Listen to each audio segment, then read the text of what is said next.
वक्रतुंड महाकाय सूर्यकोटि समप्रभ निर्विघ्नं कुरु मे देव सर्वकार्येषु सर्वदा।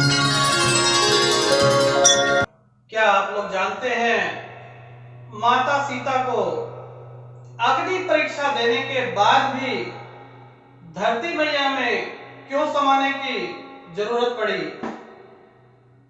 और एक ऐसा स्थान जहां पे आज भी सीता मैया का मंदिर है। जो लोग रामायण पे विश्वास करते हैं उन्हें सीता मैया और राम पे भी विश्वास करना पड़ेगा। ये सब लोग तो जानते ही होंगे कि लव कुश का जन्म महर्षि वाल्मीकि के आश्रम में हुआ। वाल्मीकि का आश्रम इलाहाबाद से वाराणसी के बीच में सीतामढ़ी नाम के आश्रम में हुआ। माता सीता को 2 बार, श्री राम भगवान को तो 1 बार वनवास हुआ 14 वर्ष का, लेकिन सीता मैया को 2 बार वनवास भोगना पड़ा। एक बार 14 साल का, दूसरी बार 12 वर्ष का। और लव कुश का जन्म भी वाल्मीकि जी के आश्रम में ही हुआ। वाल्मीकि जी बहुत ज्ञानी थे,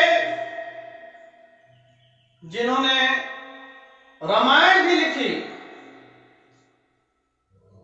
राम के जन्म से पहले ही रामायण लिखी जा चुकी थी। सीतामढ़ी नाम का एक छोटा सा राज्य है, जहां पर आपको सीता माता धरती में जब समाई थी, वहां पे आपको पूरा विवरण मिलेगा। और वहां पे आज एक मंदिर स्थापित है।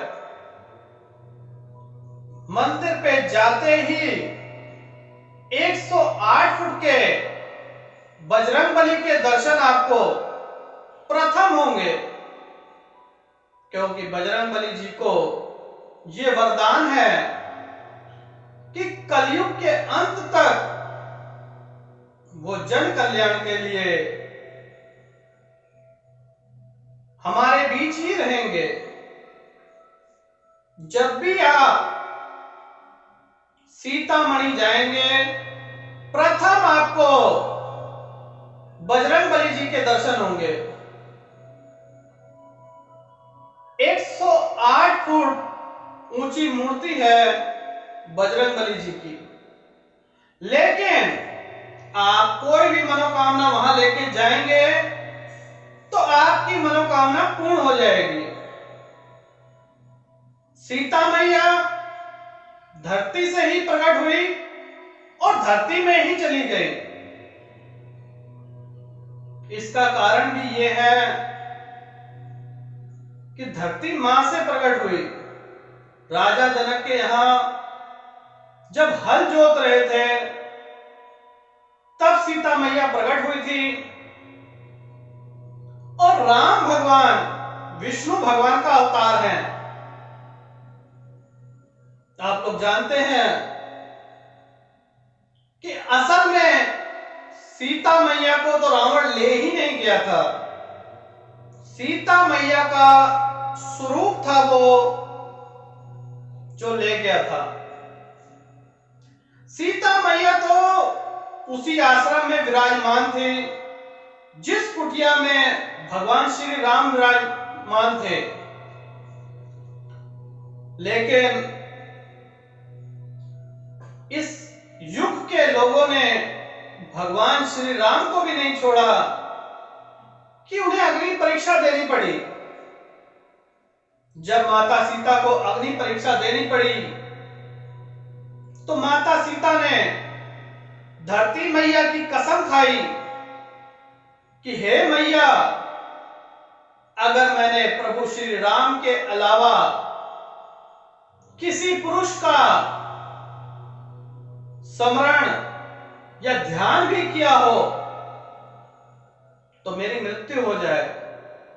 अन्यथा अगर मैंने पूरी भक्ति से पतिव्रता धर्म निभाया है तो मुझे धरती में समा लो। इतना कहते ही धरती मैया प्रकट हुई और धरती फाड़ के सीता मैया उसमें समा गई। आज वो राज्य सीतामढ़ी के नाम से प्रसिद्ध है। वहां पे एक प्राचीन मंदिर भी है। जब भी आप जाना चाहें वहां जा सकते हैं। बनारस से इलाहाबाद के बीच में सीतामढ़ी नाम का एक राज्य है। वहां पे सीता माता का मंदिर विराजमान है। आप मुख्य द्वार पे पहुंचेंगे तो आपको लव कुश और अश्वमेध यज्ञ के घोड़े के दर्शन होंगे और जो भी आप लोग मनोकामना लेके जाएंगे आपकी सर्व मनोकामना पूर्ण होगी। अब आप लोग जानते ही होंगे कि लक्ष्मी स्वरूप सीता मैया ने विष्णु भगवान स्वरूप श्री राम के लिए, इस जन कल्याण के लिए और सत्य और असत्य की विजय के लिए ही जन्म लिया था। जन्म क्या, धरती से प्रकट हुई थी माता और धरती पे ही समा गई। आज के युग में कौन ऐसी परीक्षा दे सकता है जो माता सीता ने दी। माता सीता से और प्रभु श्री राम से हमें बहुत ज्ञान मिलता है। प्रभु श्री राम विष्णु भगवान का अवतार थे। जब उन्होंने धरती में समा गई माता, लव कुश बड़े हो गए, तब उसके उपरांत भगवान श्री राम ने उन्हें राजपाट सौंप के स्वयं यमुना नदी में सब जल समाधि ले ली।